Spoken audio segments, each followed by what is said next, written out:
그런데 긍정의 시그널이 아주 없는 건 아니에요. 대선 패배 후에 민주당 입당 행렬이 이어지고 있습니다. 특히 2030 여성 당원들이 계속 늘고 있다고 하는데 아까 몇 명이라고 그러셨죠? 12만 명. 예.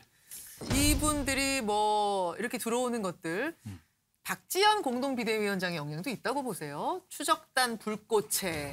대선 패배 뒤 비상대책위원회를 꾸리며 수습에 나선 더불어민주당. N번방 사건을 처음 알린 박지원 씨를 공동비대위원장으로 선임하는 파격을 택했습니다. 26살 여성에게 172석 민주당을 이끌며 6일 지방선거를 지휘하는 중책을 맡긴 겁니다. 코로나19 확진에 화상으로 회의에 참석한 박지원 공동비대위원장은 청년이 도전하고 기회를 가지는 공천 시스템으로 개편하고 정치권에 남은 온정주의의 뿌리를 뽑겠다고 밝혔습니다.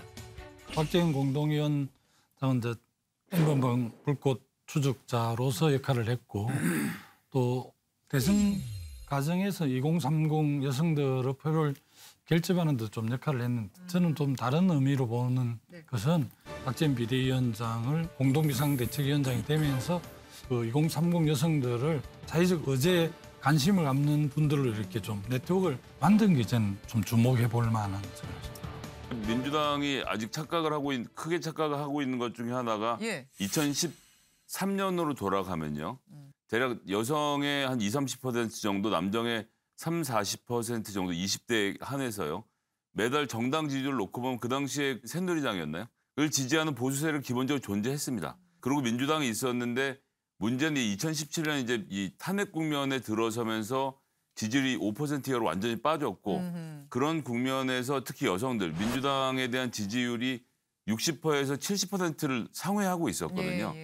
그랬던 여성 지지자 그룹을 찾는 것이 민주당이었습니다. 잇따른 자치단체장들의 성범죄, 거기에 대한 내로남불, 사과를 하지 않는 이런 여러 가지 일들로 인해서 여성들이 떠난 거예요. 국민의힘은 볼 것도 없지만 민주당도 지긋지긋하다고 해서 떠나 있다가 이번에 선거 마지막에 여성가족부 폐지뿐만 아니라 젠더 갈등을 자꾸 일으키는 국민의힘의 선거운동과 이 공약에 분노한 여성들이 이번에 정말 마지막 기회다라고 생각하고 민주당에 한번 표를 준 정도의 일이라고 저는 보거든요. 그렇기 때문에 민주당이 여기서 절대 착각하면 안 된다. 그리고 그렇기 때문에 박지원 씨가 이제 그런 활동에서 상징적인 인물이긴 하지만 저는 이 정도로 민주당이 반성해서는 이분들이 다시 다음번에 민주당을 다시 찍어줄까?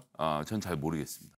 지금 이제 결혼 연령도 자꾸 늦춰지고 출생률도 떨어지고 있는데 이런 문제에 대해서 대안을 내놓고 또 지금까지 잘못했던 것에 반성하고 사과를 해야지. 자, 20대 남성은 국민의힘이 가져갔으니까 20대 여성은 민주당이 가져오겠어라는 전략으로는 저는 안 된다고 생각합니다. 약간 그렇게 보이는 면도 지금 없지 않아 있어서 아마 그런 언론에서 그렇게 이제 분석하고 비판하지만 저희들이 뭐 성평등 차원의 정책을 폈지 특별하게 여성들한테 더 표를 많이 얻기 위해서 그렇게 한 적은 없습니다. 당 정책이.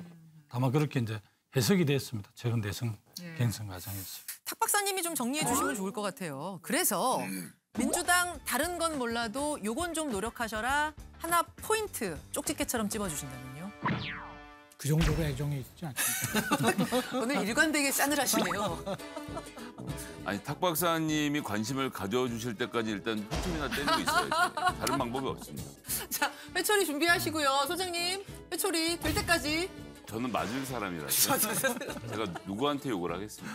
회초리는 이쪽에서 준비해요. 탁 박사님이 준비하셔야 우리는 절대 때리면 안 돼. 때리면 정신 차리면 안 돼. 체벌은 법으로 금지돼 있어요.